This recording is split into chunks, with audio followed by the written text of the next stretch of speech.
చిన్న కిరాణా షాప్ నడుపుతూ తన కుటుంబాన్ని గడిపే సుధీర్ అనే వ్యక్తికి ఊహించని బిగ్ షాక్ తగిలింది. అతని నెలవారీ ఆదాయం కేవలం 10 నుండి 12,000 మాత్రమే. కానీ ఒక రోజు ఇంటికి వచ్చిన నోటీసులు చూసి అతను షాక్లో పడిపోయాడు. ఎందుకంటే ఆ నోటీసుల్లో అతడికి 141 కోట్ల ట్యాక్స్ కట్టాలని పేర్కొనబడింది. ఈ ఘటన ఉత్తరప్రదేశ్లోని బలందుర్షాలో జరిగింది. స్థానికంగా చిన్న వ్యాపారం చేసుకుంటున్న సుధీర్ పేరు మీద ఢిల్లీలో 6 కంపెనీలు నమోదయ్యాయి.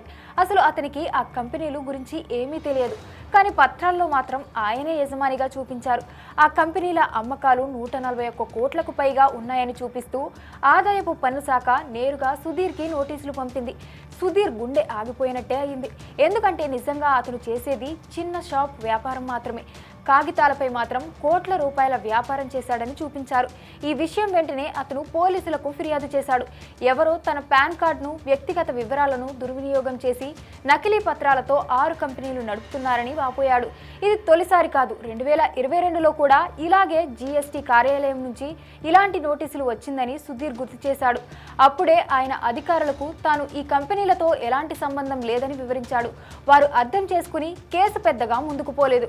కానీ ఈసారి మాత్రం 141 కోట్ల 38,47,126 విలువైన అమ్మకాల నోటీసులు రావడంతో పరిస్థితి మరింత సీరియస్గా అయింది.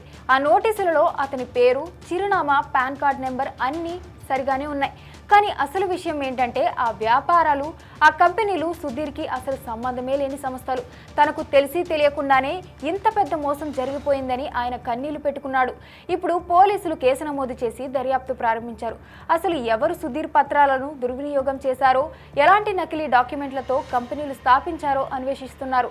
చిన్న వ్యాపారి ఒకరిని ఇలా భారీ మొత్తాల కుంభకోణంలోకి లాగేయడం నిజంగా ఎంత పెద్ద నేరమో ఈ సంఘటన చెబుతుంది.